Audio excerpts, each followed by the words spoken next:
கர்த்தரும் இரட்சகருமாகிய இயேசு கிறிஸ்துவின் நாமத்தில் இயேசுவின் இளைப்பாறுதல் ஊழியத்தின் சார்பாக இந்த தொலைக்காட்சி வாயிலாய் உங்களை சந்திப்பதில் மிகுந்த சந்தோஷம் அடைகிறேன். இந்த நாளிலும் கர்த்தர் நமக்கு ஏவுதலாக தந்த வேத வசனம் என்னவென்றால் சங்கீதம் 38:20 நான் நன்மையை பின்பற்றுகிறபடியால் நன்மைக்கு தீமை செய்கிறவர்கள் என்னை விரோதிக்கிறார்கள் என்று தாவீது சொல்லுகிறதை பார்க்கிறோம்.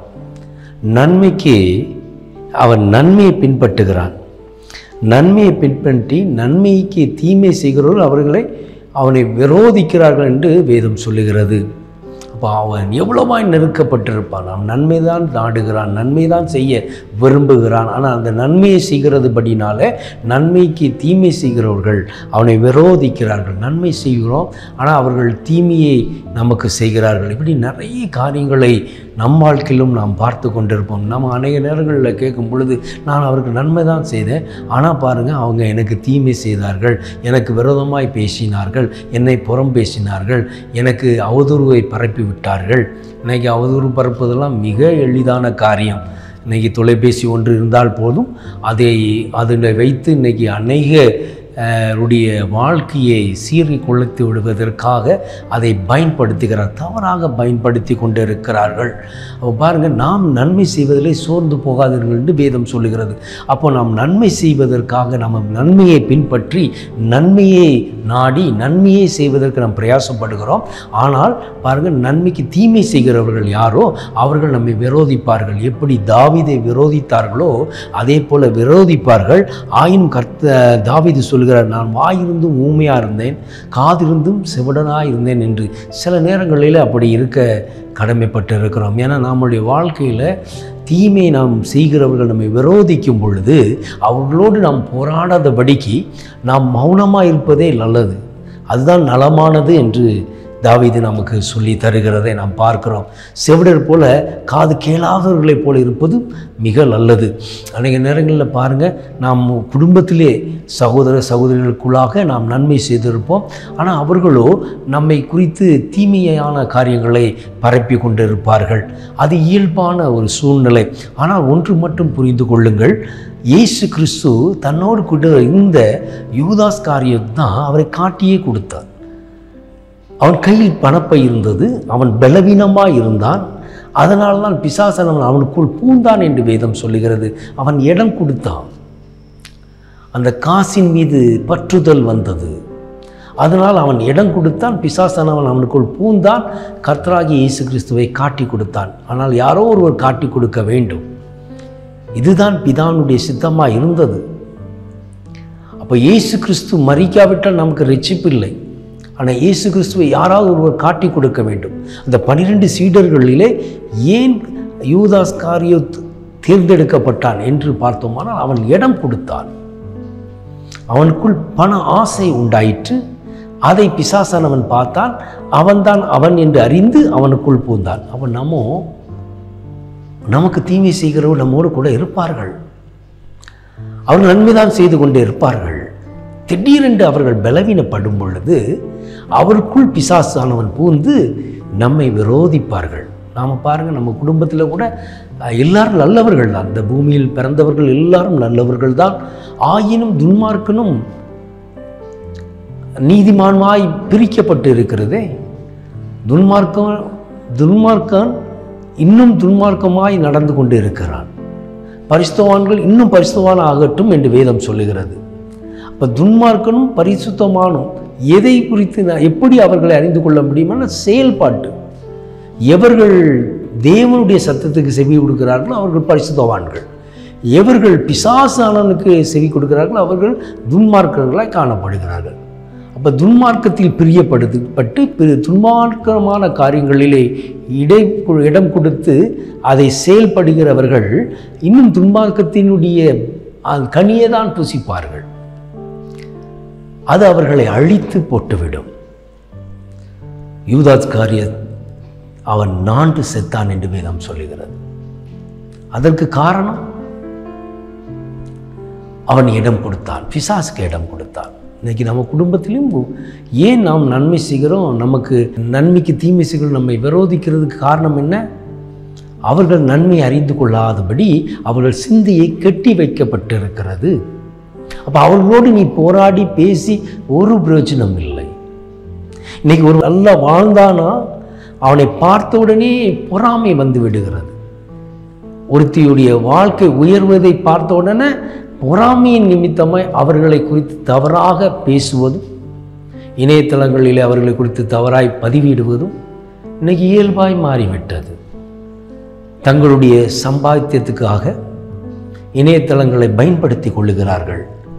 ஒரு வளர்ந்த ஒரு நல்ல பிரபலமானவர்களாக இருக்கலாம், ஊழியக்காரர்களே ஒரு நல்ல பிரபலமான ஊழியக்காரர்களாக இருந்தால் அவர்களை குறித்து நாம் பேசினோமானால் நமக்கு இன்னும் பார்வையாளர்கள் பெருகுவார்கள் என்ற எண்ணத்தோடு இணையதளங்களிலே அநேகரை குறித்து அறிந்தோ அறியாமலோ தவறுகளை செய்து கொண்டு இருக்கிறார்கள். ஆனால் யார் எது செய்தாலும் பரவாயில்லை, நீ தேவனுக்கென்று வைராக்கியமாய் நன்மை செய்வதிலே சோர்ந்து போகாதபடி நீ செய்து கொண்டே இருந்தே ஆனால், நீ நன்மையை பின்பற்றி கொண்டே இருந்தே ஆனால் ஒரு நாள் இல்லை ஒரு நாள் கர்த்தர் உனக்கு நீதியை வழங்கும்படி செய்வார். ஆனால் அதை குறித்து நீ கவலைப்படாது. அவர்கள் இப்படியெல்லாம் உன்னை துன்மார்க்கமாய் பேசினாலும் உனக்கு விரோதமாய் எழும்பி அநேக அவதூறுகளை இணையதளத்தில் பரப்பினாலும் நீ சோர்ந்து போகாதே. காலத்தை கர்த்தர் வைத்திருக்கிறார். இன்று அவர்கள் விதைக்கிறார்கள், நாளை அவர்கள் அறுவடை செய்வார்கள். அவர் அறுக்கிற காலமும் வரும். நீ எதை விதைக்கிறாயோ அதை நீ அறுக்கக்கூடிய காலமும் உண்டு.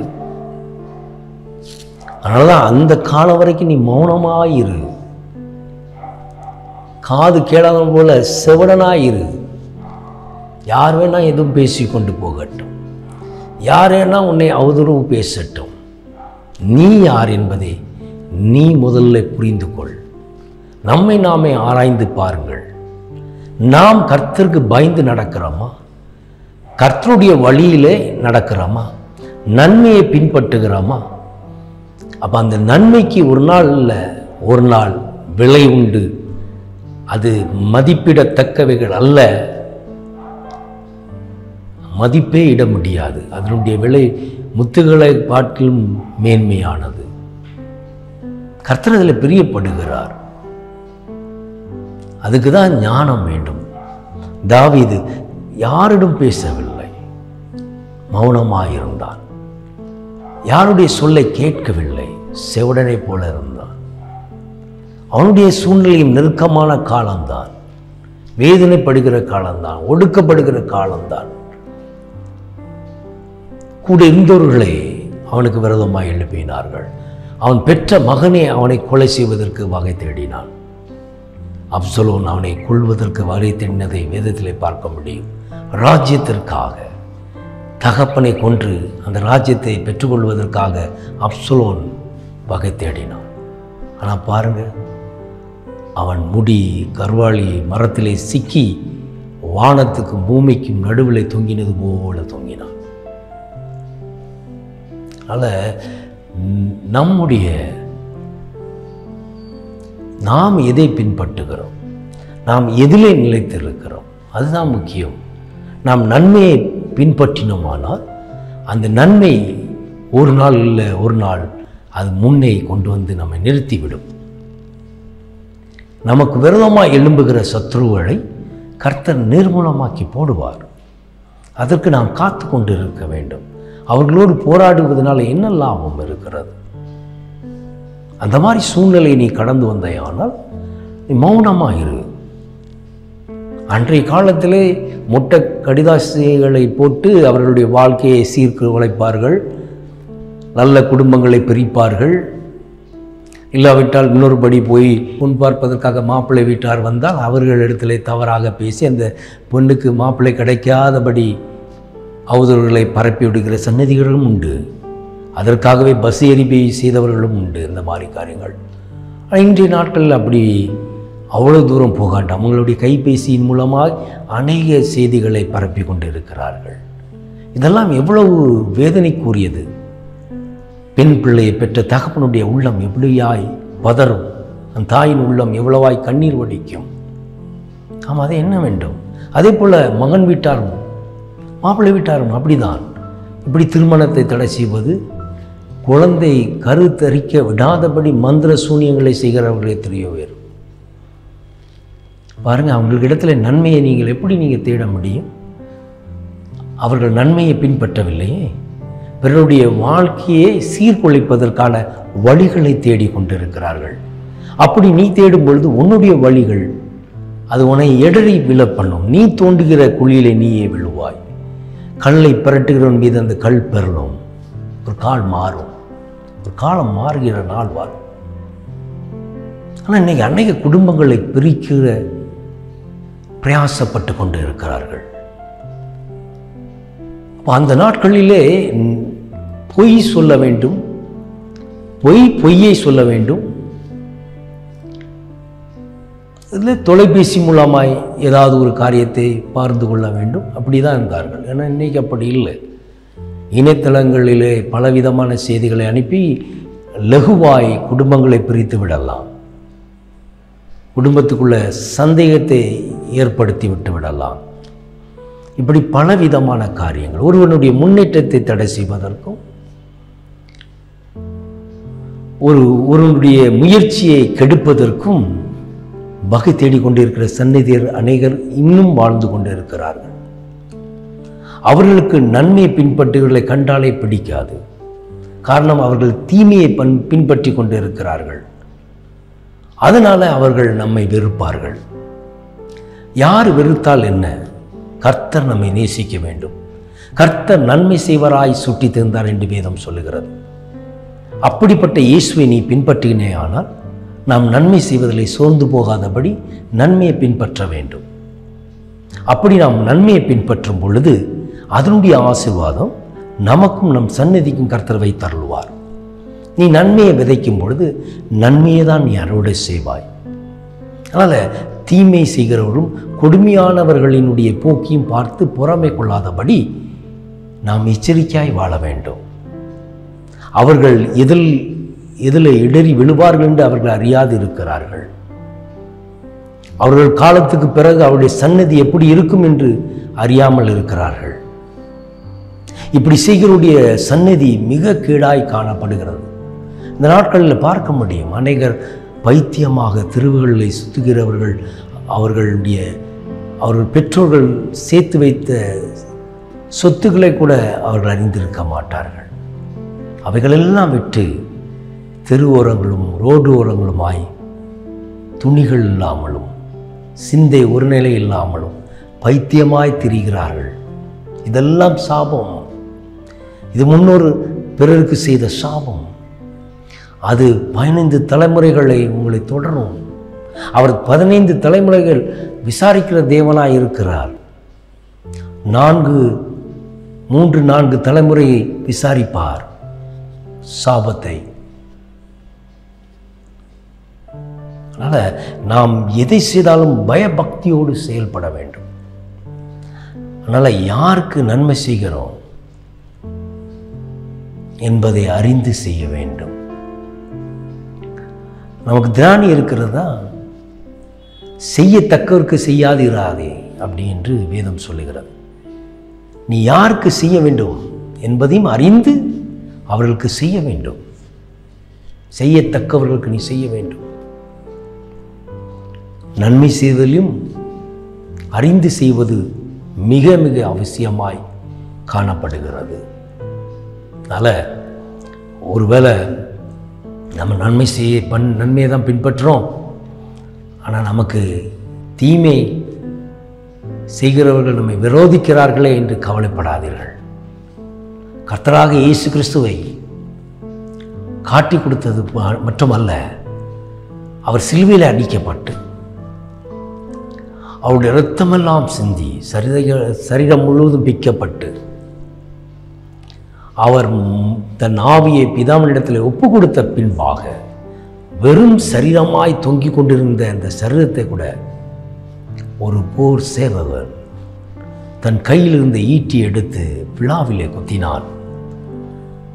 அதிலிருந்து இரத்தமும் தண்ணீரும் அவன் முகத்திலே பீச்சி அடிக்கப்பட்டது. நல்ல புரிந்து கொள்ளுங்கள். வெறும் சரீரம், மரித்து ஆவி சரீரத்தை விட்டு பிரிந்த பிறகு வெறுமையாய் தொங்கிக் கொண்டிருந்த இந்த சரீரத்தில் இருந்த தண்ணீரும் இரத்தமும் கூட குத்தினவருடைய முகத்தின் மீது, அவன் முகத்தின் மீது தெளிக்கப்பட்டது. அவன் மீது அந்த பீச்சி அடிக்கப்பட்ட அந்த தண்ணீரும் இரத்தமும் அவனை ரட்சிப்புக்கு உண்டாகிவிட்டது. அவன் ரட்சிக்கப்பட்டு விட்டான். அவன் அறிந்து கொண்டான், இவர் தேவனுடைய குமாரன் அல்லவோ என்று. சிந்தை செயல்பட்டது. குத்தினவர்களும் காண்பார்கள் என்று சொன்ன இந்த வேத வசனம் அங்கே நிறைவேற்றப்பட்டது. அவர் ஈட்டினால் குத்தினால் ரட்சிப்பு உண்டாயிற்று. வெறும் காலியான சரீரம், கொஞ்சம் சரீரத்தில் இருந்த அந்த இரத்தமும் தண்ணீரும் அவன் முகத்திலே பட்டவுடனே அவன் அறிந்து கொண்டான், இது தேவனுடைய குமரன் என்று முழுமையாக ரட்சிக்கப்பட்டு அவன் அங்கே அவன் சாட்சி கூறுகிறதை பார்க்கிறோம். இப்போ மரித்து தன் ஆவி பிதாவினிடத்தில் ஒப்பு கொடுக்கப்பட்ட பிறகு கூட அவர் சரீரத்திலிருந்து வடிந்த அந்த தண்ணீரும் இரத்தமும் ஒரு மனிதனை ரட்சிக்க கூடுமானால் அவர் எப்படிப்பட்ட ஒரு நன்மையை செய்திருப்பார். கடைசி முடிந்த பிறகும் கூட, எல்லாம் முடிந்தது என்று முடித்த பிறகு கூட, சிலுவையில் தொங்கியிருந்த அந்த சரீரம் கூட, அதுக்குள் இருந்த இரத்தமும் தண்ணீரும் ஒரு மனிதனை ரட்சிப்புக்கு கொண்டு வர முடியுமானால், குத்தின கண்கள் காணும் என்று சொன்ன அந்த வார்த்தை அங்கு நிறைவேற்றப்பட்டதை பாருங்கள். அவரை காட்டிலும் என்ன நன்மை நாம் செய்து விட முடியும்? அவரை காட்டிலும் நாம் என்ன நன்மை செய்து விட முடியும்? நீ இயேசுவின் பிள்ளையானால் நன்மை செய்வதிலே சோர்ந்து போகாமல் இருக்க வேண்டும். நன்மை செய்வதை பின்பற்ற வேண்டும். அவர் கடைசி வரையும் நன்மை செய்வதிலே சோர்ந்து போகவே இல்லை. விரோதிப்பார்கள். விரோதிக்கிறவர்களே ஒரு நாள் இயேசுவை அறிந்து கொள்வார்கள். எப்படி? நாம் நடக்கிற நற்சாட்சி நிமித்தமாய் இயேசுவை நம் மூலமாய் அறிந்து கொள்வார்கள். அதற்கு நாம் நன்மையை பின்பற்ற வேண்டும். தீமை செய்கிறவர்கள் நம்மை விரோதித்தாலும் இன்று விரோதிக்கிறவர்கள் நாளை நேசிப்பார்கள். எனவே இயேசுவை போல நாம் வாழ வேண்டும். அதனால தான் தாவீது அங்கே சொல்லுகிறதை பார்க்கிறோம். சில நேரங்களிலே ஊமையாய் காணப்படுவது நல்லது, சில நேரங்களிலே செவிடர்களாய் காணப்படுவதும் நல்லது. காலம் மாறும், அநேக சூழ்நிலை மாறி போய்விடும். தீமை செய்கிறவர்களும் நன்மை செய்வார்கள். அதற்கு நாம் சாட்சியாய் வாழ வேண்டும். கடைசி வரையும் முடிந்த பிறகு இயேசு தன் சரீரத்தினால் ஒருத்தனை ரட்சிக்க கூடுமானால் அது எவ்வளவு பெரிய பாக்கியம். நாம் எப்படி இருக்க வேண்டும்? எனவே என்னோடு இணைந்து ஜெபிங்கள். நிச்சயமாக நாம் நன்மையை மாத்திரம் பின்பற்றுவோம். கர்த்தர் நன்மையானவைகளை நமக்கு தந்தருளுவார். அன்பின் பிதாவே, உம்மை நோக்கி எங்கள் கண்களை ஏறெடுக்கிறோம். கிருபை நந்தவரே, மகிமையின் ராஜாவே, இந்த வேளையிலும் என்னோடு இணைந்து ஜெபிக்கிற பிள்ளைகளை அப்பா நன்மை செய்வதில் சோர்ந்து போகாதபடி தொடர்ந்து நன்மைகளை செய்வதற்கு உம்மிடத்திலிருந்து கற்றுக்கொண்ட அப்பா கிருபை ஆற்றலை எங்களுக்கு எங்கள் சிரசின் மீது வைத்து அப்பா எங்களை தொடர்ந்து செயல்பட கர்த்தர் கிருபை செய்யும். தீமை செய்கிறவர்கள் மனம் திரும்புகிற ஒரு மாற்றத்தை எங்கள் மூலமாய் அவர்கள் அறிந்து கொள்வதற்கு நாங்கள் ஒரு அப்பா ஆயுதமாய் பயன்படுத்தப்பட முழுமையாக ஒப்பு கொடுக்கிறோம். தேவன் தாமே அப்பா என்னோடு இணைந்து ஜெபிக்கிற பிள்ளைகளையும் தொடுவீராக. அவருடைய வாழ்க்கையில் இருக்கிற குறைபாடுகளை நீக்கி போட்டு யாரெல்லாம் அவர்களுக்கு விரோதமாக எழும்பினார்களோ அவர்களுக்கு அப்பா இவர்களை அறிந்து கொள்ள ஞானத்தையும் அறிவையும் கொடுத்து அப்பா அவர்களுக்கும் நன்மை செய்யத்தக்க இந்த பிள்ளைகளுக்கு திராணி உள்ளவர்களாய் மாற்றும்படி இந்த வேளையில ஜெபிக்கிறேன். அப்பா எல்லா சூழ்நிலைகளையும் மாற்றி போடுவீராக. யார் யாருக்கு என்னென்ன பிரச்சனையாக இருந்தாலும் கர்த்தர் அவைகளிலிருந்து விடுதலை ஆக்கி சமாதானத்தோடு வாழ்ந்து சுயித்திருக்க கிருபை செய்யும். உம்முடைய பலத்த கருத்துக்குள்ளாக யாவையும் ஒப்பு கொடுத்து ஜெபிக்கிறோம். தேவன் தாமே இந்த சத்தம் துணிக்கிற இடமெல்லாம் ஒரு ரட்சிப்பு உண்டாகட்டும், ஒரு அற்புதம் நடக்கட்டும், சாட்சிகள் உண்டாகட்டும், விடுதலை பெற்று இயேசுவை மகிமைப்படுத்தட்டும் என்று நான் ஜெபிக்கிறேன். நீரே பெரிய காரியங்களை செய்வீராக. எங்களை முழுமையாக அர்ப்பணிக்கிறோம். என் தேவன் தாமே எங்களுடைய ஜெபத்தை கேட்டு அற்புதங்களை செய்து சாட்சியாய் அப்பா நிலைநிறுத்துவீராக. உம்முடைய கிருபை எங்களை சூழ்ந்து கொள்ளட்டும், வழி நடத்தும். இயேசு கிறிஸ்துவின் இனிய நாமத்தில் ஜெபிக்கிறோம் ஜீவன் உள்ள நல்ல பிதாவே. ஆமென், ஆமென். கர்த்தர் உங்களை ஆசீர்வதித்து வழி நடத்துவாராக. தொடர்ந்து தொலைபேசி எண்கள் கொடுக்கப்பட்டிருக்கிறது. உங்களுடைய ஜெப விண்ணப்பங்களுக்காக இந்த தொலைபேசி எண்களை தொடர்பு கொள்ளலாம். அநேகர் சாட்சிகளை பகிர்ந்து வருகிறீர்கள். அந்த சாட்சியில் நிலைத்திருக்கும்படி கர்த்தர் கிருபை பாராட்டுவார். உங்கள் சாட்சிகள் இருந்தால் இந்த தொலைபேசி எண்களை தொடர்பு கொள்ளலாம். கர்த்தர் உங்களை ஆசீர்வதித்து வழி நடத்துவாராக. ஆமென். God bless you.